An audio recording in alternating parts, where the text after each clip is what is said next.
Selamat datang di Pojok Santai, channel khusus yang membahas komik dan novel dengan cara asyik. Dewa Tuak langsung kesemsem dengan kesantunan Wiro, hingga berhendak menjodohkan Wiro dengan muridnya. Berhasilkah rencananya itu? Yuk, langsung saja disimak video kali ini.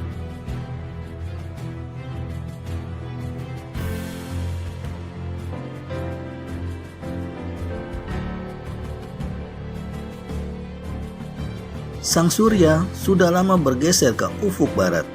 Warnanya yang tadi demikian terik menyilaukan, kini memudar merah kekuningan seperti tiada sanggup menahan dirinya dirampas oleh kedatangan sore. Sore yang akan dirampas oleh senja, dan senja yang akan bertekuk lutut di pintu malam. Jalan yang ditempuh pemuda itu semakin sukar, berliku dan menanjak. Di kiri kanan senantiasa mengapit batu karang putih yang tiada berubah dari zaman ke zaman akan kerasnya. Mendadak dari puncak batu karang di sebelah timur melengking suara suitan aneh yang menusuk sepasang gendang-gendang telinga si pemuda. Dengan waspada, pemuda ini putar kepala dan mendongak ke atas. Puncak karang itu tingginya sekitar 25 tombak. Curam dan terjal sukar didaki. Tapi mata si pemuda yang tajam dapat melihat bekas cungkilan-cungkilan pada sepanjang lereng karang mulai dari bawah sampai ke atas. Cungkilan-cungkilan itu merupakan tangga penolong. Meski demikian, jangan harap manusia biasa bisa mempergunakannya. Sekali tergelincir, tubuh akan amblas ke bawah, ditunggu oleh unggukan batu karang runcing. Suara suitan aneh itu terdengar lagi, lebih keras dan nyaring dari yang pertama. Dan sesaat mata si pemuda berputar kembali ke puncak batu karang itu. Dia terkejut melihat kemunculan seorang tua bermuka brewok yang kaki kanan dan tangan kanannya buntung. Anggota badan yang buntung ini disambung dengan kayu. Pada ujung kayu dari lengan menancap sebuah benda berbentuk arit yang bergemerlap ditimpa sinar matahari di ambang sore itu. Di tangan kirinya ada sebuah tongkat biru dari besi murni. Karena puncak karang di mana manusia brewok ini berdiri tinggi sekali, maka si pemuda tak dapat mengenali dengan jelas potongan muka orang ini, apalagi tertutup brewok. Hanya samar-samar bisa dilihatnya bahwa manusia ini adalah seorang tua yang bertampang angker. Melihat kepada brewok yang memenuhi mukanya, keraslah hati si pemuda bahwa dia sudah dekat ke tempat tujuannya. Mungkin juga sudah sampai. Dipandang tajam-tajam, demikian rupa si muka angker brewok juga memandang pada si pemuda secara tajam menyorot. Tapi sebegitu jauh tidak buka suara, si pemuda yang menjadi tak sabar lambaikan tangan dan menjura hormat sedikit. Orang tua, aku yang muda ini mau tanya, apakah ini jalannya ke Gua Sanggreng? Orang yang ditanya kerutkan kening. Bocah gondrong, apakah kau yang dijuliki pendekar kapak maut Nagageni 212? Pemuda yang berada di bawah batu karang terkejut sekali.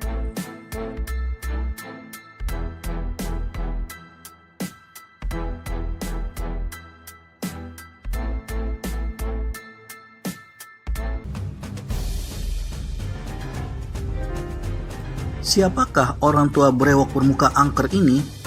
Apakah guru atau kakak seperguruannya bergola wungu yang telah mengundangnya untuk datang ke Gua Sanggreng? Aku merasa tak ada orang yang menjuluki demikian orang tua, menyauti si pemuda yang tak lain dari Wiro Sableng adanya. Si muka brewok masih memandang menyorot pada pemuda itu. Memang adalah tak dapat dipercayanya kalau pemuda ini adalah pendekar kapak maut Nagageni 212. Karena angka 212 telah menggetarkan dunia persilatan pada 20 tahun yang lalu. Tapi ciri-ciri yang diterangkan muridnya tentang pemuda ini cocok betul. Akhirnya si brewok bersuit lagi.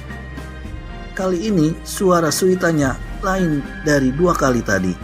dan sesaat kemudian muncullah sosok tubuh berpakaian hitam. Orang ini mukanya juga brewok dan Wiro dapat mengenalinya sebagai orang yang dulu telah menantangnya, yaitu Bergola Wungu. Kini dia yakin bahwa si kaki buntung itu punya sangkut paut dengan Bergola Wungu. Dari bawah, dilihatnya kedua orang itu bercakap-cakap, sedang si buntung sekali-kali menunjuk-nunjuk dengan tongkat birunya ke arah Wiro. Tiba-tiba, mengumandanglah tawa bergelak dari kaki buntung. Daerah sekitar situ seperti dirobek oleh suara tertawanya. Sambil tertawa, diketuk-ketukannya tongkat di tangan kirinya ke atas batu karang. Batu karang itu bergetar dan bagian terkena ketuk lebur menjadi pasir. Kemudian, kedua mata orang tua buntung itu kembali memandang tajam pada si Wiro Sableng. Kalau kau bukan pendekar 212, pastilah kau muridnya si Sinto Gendeng. Kiranya kau tak ubah seperti bocah-bocah ingusan lainnya. Tak ubah seperti gurumu sendiri, bego dan keblinger. Jaga mulutmu orang tua, bentak Wiro marah karena gurunya dimaki. Tapi diam-diam dia juga heran kalau si muka brewok yang satu ini tahu nama gurunya. Melihat kepada umur, mungkin kira-kira dia seumur dengan Eyang Sinto Gendeng. Brewok buntung itu tertawa lagi. Tongkatnya diketuk-ketukan lagi. Muridku Bergola Wungu bicara terlalu hebat tentang kau. Tapi setelah berhadapan muka, nyatanya kau hanya kosong melompong.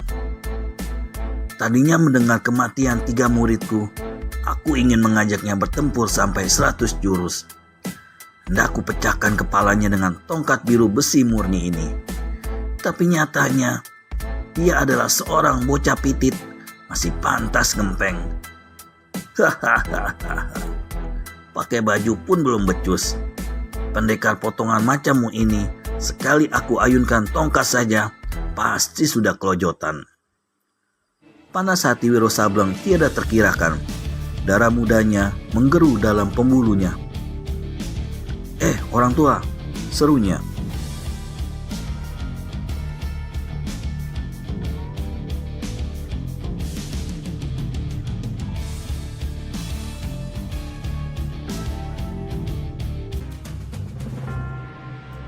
Bicaramu terlalu sombong. Apakah kau tahu bahwa semut itu sanggup mengalahkan gajah? Apakah kau juga tahu bahwa manusia itu bisa terpleset oleh sebutir batu kecil berlumut? Si brewok kaki buntung tertawa dingin. Barangkali kau belum tahu kebalikan ucapanmu itu, orang muda.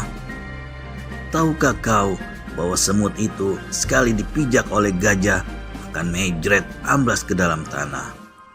Tahukah kau kerikil kecil itu kalau ditendang akan mental jauh tiada daya? Wiro Sableng keluarkan suara mendengus dari hidungnya.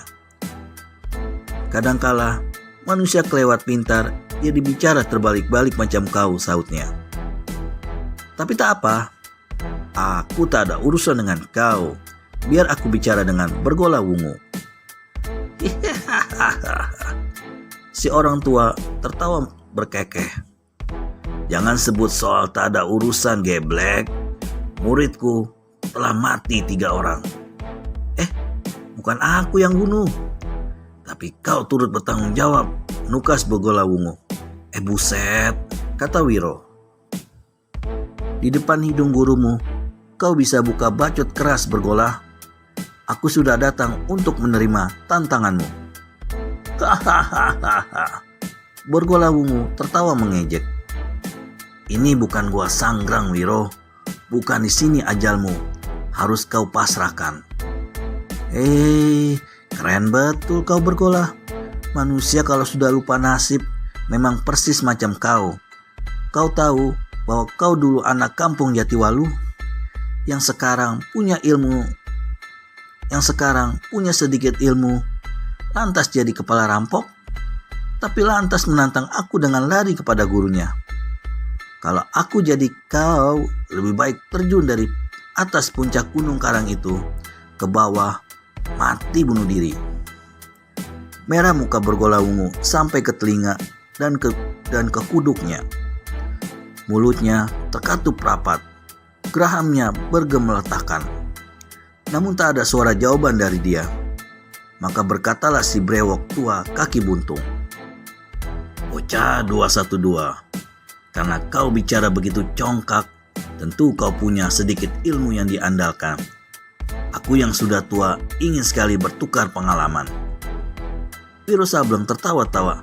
"Hahaha, kau yang sebenarnya congkak orang tua. Apakah umurmu yang sudah bangkotan itu masih belum cukup puas untuk melakukan pertempuran? Tapi kalau kau berkeras hati mau iseng-iseng tukar pengalaman katamu, aku yang muda tidak keberatan lah." Wiro gosok-gosokkan telapak tangannya satu sama lain. "Tapi aku ingin tahu nama dan siapa kau lebih dahulu." Hahaha. Si orang tua kembali tertawa macam tadi yang menggetarkan seantero daerah Batu Karang itu. "Aku adalah penghuni Gua Sangrang yang sudah 40 tahun malang melintang dalam rimba persilatan. Kau dengar itu bocah? Dan kalau kau perlu tahu namaku, akulah yang bernama Bladra Wikuyana atau Angin Topan dari Barat." Tentu saja Wiro Sableng terkejut mendengar nama asli serta nama julukan si brewok kaki buntung itu. Karena dari gurunya, dia mengenali bahwa Angin Topan dari Barat adalah salah satu tokoh persilatan sakti yang memimpin sebuah perguruan di Jawa Barat yang namanya cukup tenar, tapi dicurigai adalah kaki tangan golongan hitam atau golongan jahat.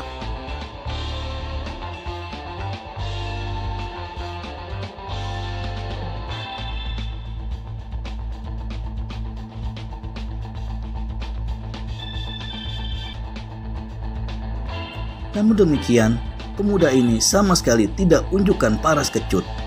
Malah dia tertawa bergelak. "Hei, julukanmu hebat juga orang tua. Tapi setauku, angin itu hanyalah satu benda kosong belaka dan berbau busuk bila keluar dari pantat." Bladra Wikuyana bersuit marah. "Bocah setan, kau berani kurang ajar terhadap Angin Topan dari Barat. Terima ini." Tongkat birunya disapukan ke bawah. Sanggupkah Wiro menghadapi salah satu dedengkot tokoh jahat itu? Daripada penasaran, segera subscribe dan tekan tombol lonceng untuk mendapat notifikasi video terbaru dari kami. Terima kasih dan sampai bertemu kembali.